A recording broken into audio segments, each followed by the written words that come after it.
Hi hello friends, welcome back. Premam സീരീസിൻ്റെ എല്ലാ എപ്പിസോഡും ഞാൻ ഈ ഒരു ചാനലിൽ അപ്ലോഡ് ചെയ്യാറുണ്ട്. നിങ്ങൾക്ക് ഈ ഒരു ചാനൽ ഇഷ്ടമാവുകയാണെങ്കിൽ സബ്സ്ക്രൈബ് ചെയ്യാനും സപ്പോർട്ട് ചെയ്യാനും മറക്കില്ല കേട്ടോ. വീഡിയോ ഇഷ്ടമാവുകയാണെങ്കിൽ ഒരു ലൈക്കും ഹൈപ്പൊക്കെ തന്ന് സബ്സ്ക്രൈബ് ചെയ്യണേ. അധ്യായം 2. Mister husband. സിദ്ധാർത്ഥ നീലിമയെ നോക്കി നിൽക്കും. നാക്കിന് എല്ലില്ലെന്ന് വെച്ച് എന്തും വിളിച്ചു പറയരുത്, നീലിമ അവനോട് പറഞ്ഞു. നിങ്ങൾക്കെന്താ പറഞ്ഞത് മനസ്സിലാവുന്നില്ലേ? ബോഡിഗാർഡ് ചോദിച്ചു. ഇല്ല, മനസ്സിലാവുന്നില്ല. ആദ്യം തൻ്റെ മുതലാളിയെ മര്യാദ പഠിപ്പിക്കാൻ നോക്ക്. എത്ര വലിയ ആളായിട്ടും കാര്യമില്ല. മറ്റുള്ളവരോട് മാന്യമായി പെരുമാറാനൊന്നും ഇയാൾക്കറിയില്ല.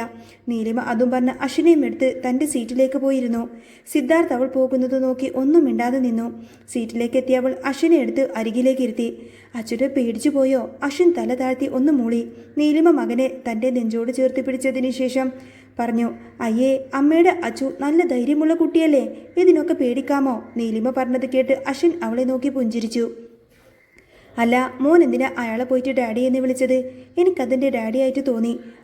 അവൻ്റെ നിഷ്കളങ്കമായ ആ മുഖം കണ്ട് നീലിമയ്ക്ക് വിഷമം തോന്നി. ആ കുഞ്ഞിനോട് തൻ്റെ ജീവിതത്തിൽ നടന്ന കാര്യങ്ങളെല്ലാം എങ്ങനെ പറഞ്ഞു മനസ്സിലാക്കുമെന്ന് അവൾ ആലോചിച്ചു. ഒന്നും മിണ്ടാതെ അവൾ അവനെ ചേർത്ത് പിടിച്ചു. അശ്വിൻ മെല്ലെ മയങ്ങി. അവളും അവനോട് ചേർന്നിരുന്ന് കണ്ണുകൾ അടച്ചു. അങ്ങനെ ഫ്ലൈറ്റ് കൊച്ചിയിലെത്തി. എയർപോർട്ടിൽ ചെന്നിറങ്ങി. അവിടുത്തെ നടപടികളെല്ലാം പൂർത്തിയാക്കിയതിനു ശേഷം അശ്വിനും നീലിമയും പുറത്തേക്ക് ഇറങ്ങി. അശ്വിനെ ഒരു കടയുടെ മുന്നിൽ നിർത്തി ടാക്സി വിളിക്കാനായി നീലിമ അല്പം മുന്നിലേക്ക് നടന്നു. പെട്ടെന്ന് ആരോ വന്ന് ദേഹത്തൊന്ന് പൊക്കി. നീലിമ തിരിഞ്ഞു നോക്കി. പിന്നിൽ അഞ്ജലിയും ആദ്യം ഇങ്ങനെ നിൽക്കുന്നുണ്ടായിരുന്നു. ചേച്ചി, അഞ്ജലി വിളിച്ചു. നീലിമ മറുപടിയൊന്നും പറഞ്ഞില്ല. വന്നിറങ്ങിയപ്പോൾ തന്നെ അവരെ രണ്ടുപേരെയും കാണേണ്ടി വന്നതിൽ അവൾക്ക് വല്ലാത്ത നിരാശ തോന്നി. പ്രത്യേകിച്ചും ആദ്യയുടെ കയ്യിൽ തൂങ്ങിയിട്ടുള്ള അഞ്ജലിയുടെ ആ ഒരു നിൽപ്പ് കണ്ടപ്പോൾ അവൾക്ക് ദേഷ്യവും വന്നു. ചേച്ചി വരുമെന്ന് അച്ഛൻ പറഞ്ഞിരുന്നു. ഞങ്ങൾ കൂട്ടിക്കൊണ്ടുപോകാൻ വേണ്ടി വന്നതാ അല്ലേ ആദി? ആദ്യം മറുപടി പറയാതെ നീലിമ ഒന്ന് നോക്കുക മാത്രം ചെയ്തു. അന്നേരം അഞ്ജലി അവൻ്റെ കൈകളിൽ ഒന്നുകൂടി മുറുകെ പിടിച്ചു. നീലിമ കാണാൻ വേണ്ടി തന്നെയായിരുന്നു അവൾ അങ്ങനെ ചെയ്തത്. എന്നെ കൂട്ടിക്കൊണ്ടുവരാൻ ആളെ അയക്കാനൊക്കെ ഞാൻ ആരോടും പറഞ്ഞിട്ടില്ല, നീലിമ പറഞ്ഞു. അവൾ ഒരുപാട് മാറിപ്പോയിരിക്കുന്നു എന്ന് അഞ്ജലിക്കും ആദിക്കും തോന്നി. വേഷത്തിലും സംസാരത്തിലുമൊക്കെ ആ ഒരു മാറ്റം പ്രകടമാണ്.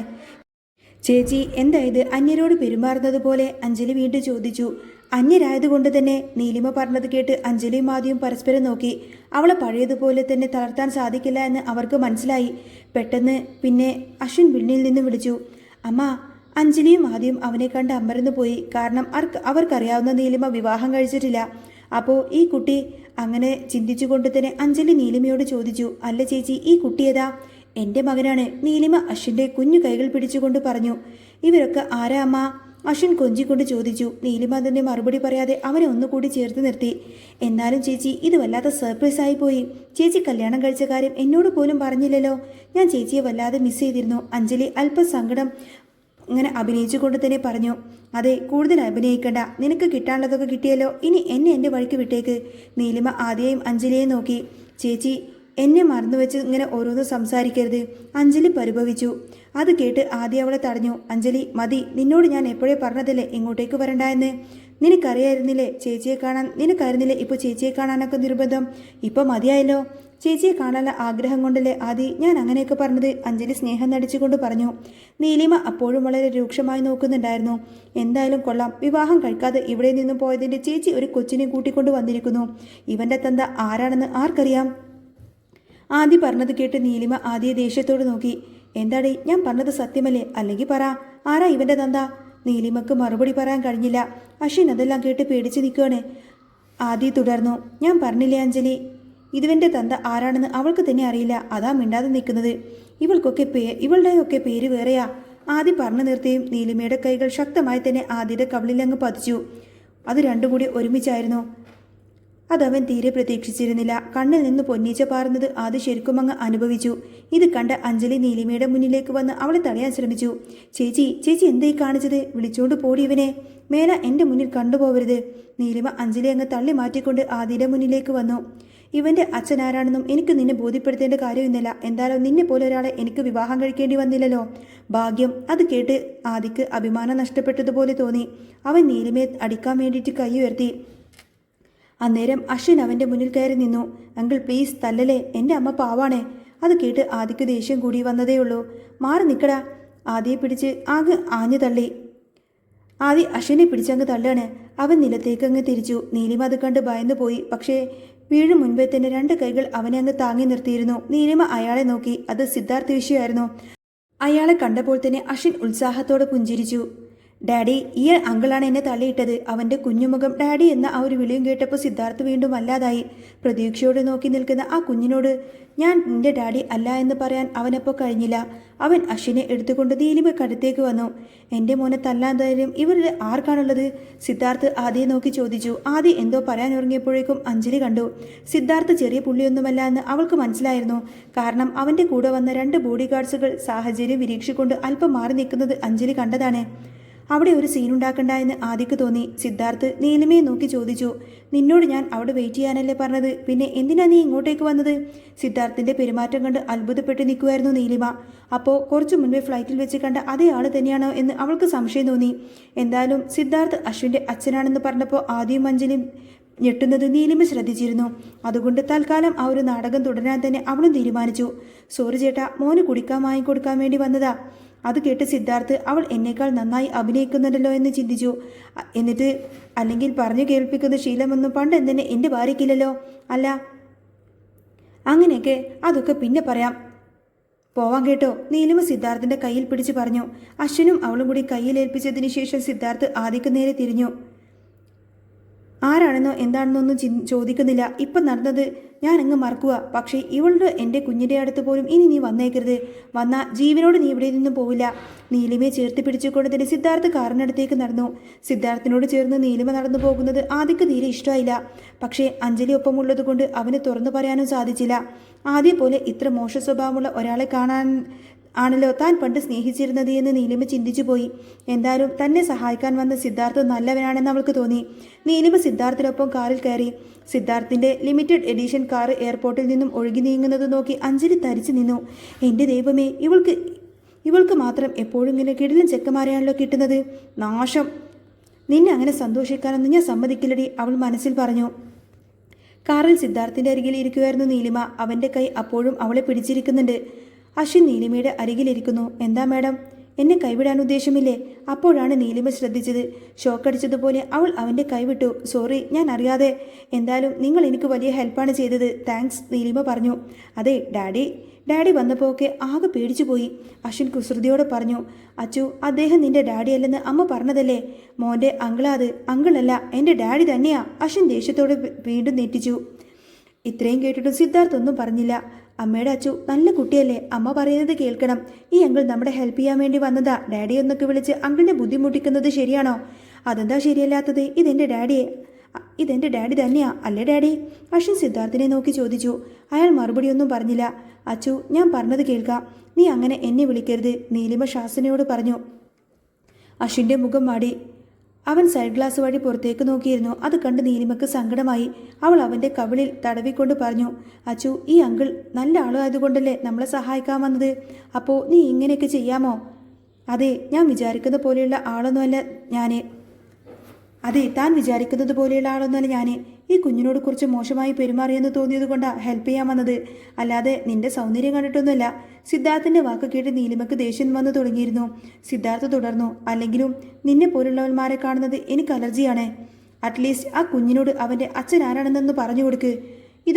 ഇതും കൂടി കേട്ടതോടുകൂടി നീലിമയുടെ നിയന്ത്രണം വിട്ടു. വണ്ടി നിർത്ത്, അവൾ ഉറക്കെ പറഞ്ഞു. ഡ്രൈവർ കാർ ഒതുക്കി നിർത്തി. നീലിമ അശ്വിനെയും കൂട്ടി കാറിൽ നിന്നും ഇറങ്ങി. ലഗേജുകളൊക്കെ ഇറക്കി റോഡിൽ വെച്ചതിന് ശേഷം ബാങ്കിൽ നിന്നും ഒരു 100 രൂപ എടുത്ത് സിദ്ധാർത്ഥിൻ്റെ മുഖത്തേക്ക് അങ്ങ് എറിഞ്ഞു കൊടുത്തു. എന്നിട്ട് പറഞ്ഞു, സഹായത്തിനും ലിഫ്റ്റ് തന്നതിനും എല്ലാം നന്ദി. പിന്നെ വലിയൊരു പണക്കാരനായിട്ടും കാര്യമില്ലടോ, സ്വഭാവം നന്നാവണം. നിങ്ങളെ ഞാൻ ഇനി ഒരിക്കലും കണ്ടുമുട്ടാതിരിക്കട്ടെ. സിദ്ധാർത്ഥ് അവളെ ദേഷ്യത്തിൽ നോക്കിയെന്നല്ലാതെ ഒന്നും പറഞ്ഞില്ല. അയാൾ നോക്കി നിൽക്കെ തന്നെ നീലിമയും അശ്വിനും ഒരു ടാക്സിയിൽ അങ്ങ് കയറിപ്പോയി. അമ്മ എന്തിനാ ഡാഡിയോട് വഴക്കിട്ടത്? അശ്വിൻ ചോദിച്ചു. നീലിമ മറുപടി പറയാതെ അവൻ എങ്ങനെ ചേർത്ത് പിടിച്ചു. സിദ്ധാർത്ഥ് അവർ കടന്നു പോകുന്നത് നോക്കി കാറിൽ തന്നെ ഇരിക്കുമായിരുന്നു. സാധാരണ സിദ്ധാർത്ഥിനോട് ആരും എതിർത്തൊന്നും സംസാരിക്കാറില്ല. നീലിമ വല്ലാത്തൊരു പെണ്ണ് തന്നെയാണ്, സിദ്ധാർത്ഥ് ആലോചിച്ചു. നമ്മൾ ഇനിയും കാണേണ്ടി വരുമെന്ന് എനിക്ക് തോന്നുന്നു. അന്നും ഈ സ്വഭാവമാണെങ്കിൽ നീ ഒരുപാട് കഷ്ടപ്പെടുണ്ടിയർ, സിദ്ധാർത്ഥ് മനസ്സിൽ പറഞ്ഞു. അങ്ങനെ നീലിമയുടെ കാറ് മാധവിയുടെ വീട്ടിലേക്ക് മുന്നിൽ ചെന്ന് നിന്നു. നീലിമ കാറിൽ നിന്നും ഇറങ്ങി. അവൾക്ക് ആ വീട്ടിലേക്ക് മടങ്ങിച്ചെല്ലാൻ തീരെ താല്പര്യമില്ലായിരുന്നു. ഇതാണ് അമ്മേ നമ്മുടെ വീട്? അശ്വിൻ ചോദിച്ചു. അതേ അച്ചു. ലഗേജ് എടുത്ത് നീലിമ അശ്വിനൊപ്പം നടന്നു. വീടിന് മുന്നിൽ രണ്ടാനമ്മ സത്യഭാമ നിൽക്കുന്നുണ്ട്. ഓ, ഇവരാണല്ലോ കാണുന്നത്. ഇനിയിപ്പോൾ എന്തൊക്കെയാണ് നടക്കാൻ പോകുന്നത്? നീലിമ മനസ്സിൽ പറഞ്ഞു. സത്യഭാമ നീലിമയുടെ ഇരിലേക്ക് വന്നു. മോളെ, എത്ര നാളായി നിന്നെ കണ്ടിട്ട്? അവരുടെ യഥാർത്ഥ സ്വഭാവം അറിയാവുന്നത് കൊണ്ട് തന്നെ നീലിമയ്ക്ക് ഇത് കേട്ടപ്പോൾ അതിശയം തോന്നി. ആ എന്താ സ്നേഹം, അമ്മയും മോളുമൊക്കെ അഭിനയിച്ചൊക്കെ തകർക്കുവാണല്ലോ, നീലിമ ചിന്തിച്ചു. മോളെന്താ ഒന്നും മിണ്ടാത്തത്? ഏയ് ഒന്നുമില്ല, ഞാൻ ഓരോന്നൊക്കെ ഓർക്കുമായിരുന്നു. എൻ്റെ മോൾ ഒരുപാട് ക്ഷീണിച്ചു പോയി, പാവം. അവർ നീലിമയുടെ മുടിയിലിങ്ങനെ തലോടിക്കൊണ്ട് പറഞ്ഞു. അല്ല, എന്താ ഉദ്ദേശം? നീലിമ ചോദിച്ചു. സത്യഭാമ കാര്യം മനസ്സിലാവാതെ അവൾ നോക്കി. അല്ല, നിങ്ങൾ എന്നെ എന്തിനാ എങ്ങനെ അഭിനയിക്കുന്നത്? ചെറിയമ്മയ്ക്ക് എന്നെ തീരെ ഇഷ്ടമല്ല എന്ന് എനിക്കറിയാം, പിന്നെ എന്താ പെട്ടെന്നൊരു സ്നേഹം? സത്യഭാമയുടെ മുഖം വിളറി. ഹാളിൽ അപ്പോൾ മാധവിയും വാസുദേവനും അങ്ങോട്ടേക്ക് വന്നു. മോളെ, മാധവി സ്നേഹത്തോടെ വിളിച്ചു. മുത്തശ്ശി. നീലിമ അവരെ നോക്കി. മാധവി വല്ലാതെ ക്ഷീണിച്ചിരിക്കുന്നു എന്ന് അവൾക്ക് തോന്നി. അവൾ ഓടിച്ചെന്ന് മുത്തശ്ശി അങ്ങ് കെട്ടിപ്പിടിച്ചു. വല്ലാതെ ക്ഷീണിച്ചല്ലോ മോളെ, നീ വല്ലാതെ ക്ഷീണിച്ചല്ലോ മോളെ. മുത്തശ്ശി അവളുടെ മുഖത്തേക്ക് തലോടിക്കൊണ്ട് ചോദിച്ചു. നല്ല സുഖമായിരുന്നില്ലേ മുത്തശ്ശി? അതാ നീലിമയും സത്യഭാമയും വാസുദേവൻ നോക്കി അർത്ഥം വെച്ചതുപോലെ പറഞ്ഞു. അപ്പോഴേക്കും അഞ്ജലിയും ആദ്യം അങ്ങോട്ടേക്ക് കടന്നു വന്നു. നിന്റെ സ്വഭാവം നേരാവാനാ വിദേശത്തേക്ക് വിട്ടത്, എന്നിട്ട് ഒരു മാറ്റവുമില്ലല്ലോ? വാസുദേവൻ ചോദിച്ചു. വിദേശത്തേക്ക് അയച്ചാൽ സ്വഭാവം നന്നാവുമെങ്കിൽ ദേ അച്ഛൻ്റെ പുന്നാരമോളെ അയക്കേണ്ടതെന്ന് തന്നെയല്ലേ? വന്നു കയറിയതും തുടങ്ങിയോ നീ? വാസുദേവൻ പറഞ്ഞു. അച്ഛാ മതി, ചേച്ചി കുറെ കാലത്തിന് ശേഷം വരുന്നതല്ലേ, വഴക്കൊന്നും വേണ്ട. ചേച്ചിയെ മോനെയും അകത്തേക്ക് വിളിക്ക്, അഞ്ജലി പറഞ്ഞു. സത്യത്തിൽ വാസുദേവൻ അതുവരെ അശ്വിനെ കണ്ടിട്ടില്ലായിരുന്നു. അശ്വിൻ വരാന്തയിൽ കൗതുകത്തോടെ ഇതെല്ലാം നോക്കി നിൽക്കുവാണ്. മോനോ? അല്ല, ഏതാ കുട്ടിയത്? അച്ഛൻ മനസ്സിലായില്ലേ, ചേച്ചിയുടെ മോനാ, അഞ്ജലി പറഞ്ഞു. നീ എന്തൊക്കെയായി പറയുന്നത്? ഇതൊക്കെ സത്യമാണോ ഇവളീ പറയുന്നത്? ഈ കുട്ടി നിന്റെ മോനാണോ? വാസുദേവൻ ചോദിച്ചു. അതെ, എൻ്റെ മോനാ. അവൻ അശ്വിൻ എന്നാ പേര്. അപ്പോൾ നിന്റെ കല്യാണം കഴിഞ്ഞോ? സത്യഭാമ ചോദിച്ചു. നീലിമ മറുപടി പറഞ്ഞില്ല. പുച്ഛത്തോടെ അവരെ നോക്കുക മാത്രം ചെയ്തു. നീലിമ, നിന്നെ മാത്രമാണ് ഇങ്ങോട്ടേക്ക് ക്ഷണിച്ചത്. ഈ കുട്ടി പിശാചിനെ ഇവിടെ താമസിപ്പിക്കാനൊന്നും പറ്റില്ല, വാസുദേവൻ പറഞ്ഞു. ഇതെല്ലാം കേട്ട് ഭയന്നു നിൽക്കുമായിരുന്നു അശ്വിൻ. അന്നേരം അഞ്ജലി പറയുന്നുണ്ട്. അച്ഛൻ ഇത് എന്തൊക്കെയാ പറയുന്നത്? ഇതെൻ്റെ ചേച്ചിയുടെ മോനാ. അവൾ എന്തിനാണ് തൻ്റെ പക്ഷം പറയുന്നത് എന്ന് നീലിമ ആലോചിച്ചു. ഇവനെ ഒരു കാലത്തും ഞാൻ എൻ്റെ പേരക്കുട്ടിയായിട്ടൊന്നും അംഗീകരിക്കില്ല. നിങ്ങളുടെ അംഗീകാരം കിട്ടാനല്ല ഞാൻ വന്നത്, എൻ്റെ മുത്തശ്ശിയെ കാണാൻ വേണ്ടി മാത്രമാണ് ഞാൻ വന്നത് എന്ന് നീലിമ പറഞ്ഞു. ഞാൻ ഇവിടെ താമസിക്കണമെന്നുണ്ടെങ്കിൽ ഇവനും എൻ്റെ കൂടെ കാണും, നീലിമ ഉറപ്പിച്ചു പറഞ്ഞു. വാസുദേവന് ശ്വാസം മുട്ടുന്നത് പോലെ തോന്നി. നീലിമയ്ക്കൊപ്പം ഒരു കുട്ടിയെ കണ്ട നാട്ടുകാരൊക്കെ എന്ത് വിചാരിക്കുമെന്ന് അയാൾ ചിന്തിച്ചു. അയാൾ കൂടുതൽ പറയുന്നതിന് മുൻപേ തന്നെ മാധവി ഇടപെട്ടു. വാസുദേവ, മതി, അവൾ വന്നു കയറിയതല്ലേ ഉള്ളൂ, ഒന്ന് വിശ്രമിക്കട്ടെ. ചോദ്യം ചെയ്യലൊക്കെ പിന്നെ ആവാം. വാസുദേവൻ അത് കേട്ട് ദേഷ്യത്തിലങ്ങ് മുറിയിലേക്ക് പോയി. നീലിമയും മാധവിയുടെ കൂടെ തന്നെ അകത്തേക്ക് നടന്നു. അന്ന് വൈകുന്നേരം മുറിക്ക് പുറത്തുള്ള ഗാർഡനിൽ നിൽക്കുകയായിരുന്നു നീലിമ. അശ്വിനെയും കൂട്ടി അങ്ങോട്ടേക്ക് വന്നത് തെറ്റായി പോയി എന്ന് അവൾക്ക് തോന്നി. വർഷങ്ങൾക്ക് ശേഷം സ്വന്തം വീട്ടിലേക്ക് എത്തിയ സന്തോഷവും ഒന്നും തന്നെ മുഖത്തില്ലായിരുന്നു. എത്രയും വേഗം തിരിച്ചു പോകണമെന്ന് അവൾ ആലോചിച്ചു. അപ്പോഴാണ് ആദ്യം അങ്ങോട്ടേക്ക് വരുന്നത്. അവനെ കണ്ടപ്പോൾ നീലിമ മുഖം തിരിച്ചു. നീലിമ, ആദ്യ വിളിച്ചു. ഇനി നിനക്ക് എന്താ വേണ്ടത്? ഓരോരുത്തരെയും അഭിനയിച്ച് തകർക്കുവാണല്ലോ. നീയും അതിനാണോ വന്നത്? എന്താ എല്ലാവരും എന്നെ ഇങ്ങനെ പിന്നാലെ വന്ന് ബുദ്ധിമുട്ടിക്കുന്നത്? ഞാൻ നിന്നെ ബുദ്ധിമുട്ടിക്കാനൊന്നും വന്നതല്ല. എനിക്കൊരു കാര്യം അറിയണം. എന്ത് കാര്യം? ആദിയുടെ ഇപ്പോഴത്തെ സ്വഭാവം, ആ ഒരു സ്വഭാവമാറ്റം എന്തുകൊണ്ടാണെന്ന് നീനിക്ക് മനസ്സിലാവുന്നില്ല. അവൾ അവൻ്റെ മുഖത്തേക്ക് നോക്കി. നിനക്കെന്താ അഞ്ജലിയോട് ഇത്ര ദേഷ്യം? അവൾ എന്ത് തെറ്റാ നിന്നോട് ചെയ്തത്? ആദ്യ ചോദിച്ചു. ആരും ഒരു തെറ്റും ചെയ്തിട്ടില്ല. ഞാനെല്ലാം ചെയ്തതാണ് പോരെ, നീലിമ വെറുപ്പോടെ പറഞ്ഞു. നോക്ക് നീലിമ, നീ എന്നെ ഒരിക്കൽ ചതിച്ചവളാണ്. എന്നിട്ടും ഞാൻ നിന്നോട് മര്യാദയ്ക്ക് ഇപ്പോൾ സംസാരിക്കുന്നത് എനിക്ക് സത്യം അറിയണം. അഞ്ജലി, നീയുമായിട്ട് എന്താ പ്രശ്നം? ആദിയോട് ഇങ്ങനെയൊന്നും സംസാരിക്കുന്നില്ല എന്ന ഭാവത്തിൽ നീലിമ പറഞ്ഞു.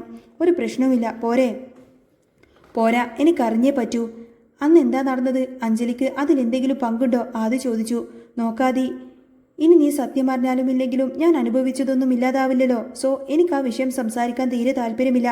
നീലിമ പ്ലീസ്. ആദ്യം അന്ന് ഞാൻ ആ ഒരു സിറ്റുവേഷൻ വന്നപ്പോൾ നീ എന്നോട് എന്താ ചെയ്തതെന്ന് ഓർമ്മയുണ്ടല്ലോ? എന്നെ കുട്ടിക്കാലം മുതൽ അറിയാവുന്ന ആളല്ലേ നീ? എന്നിട്ടും എന്നെ മനസ്സിലാക്കിയിട്ടില്ല. വേറെ ആര് തള്ളിപ്പറഞ്ഞാലും ഞാൻ അത് ക്ഷമിക്കുമായിരുന്നു. പക്ഷേ നീ അന്നത്തെ ആ ഒരു സിറ്റുവേഷനിൽ എൻ്റെ കൂടെ നിൽക്കാതെ ആരും ഇനി എന്നെ മനസ്സിലാക്കേണ്ട കാര്യമില്ല. സോ എന്നെ വിട്ടേക്ക്.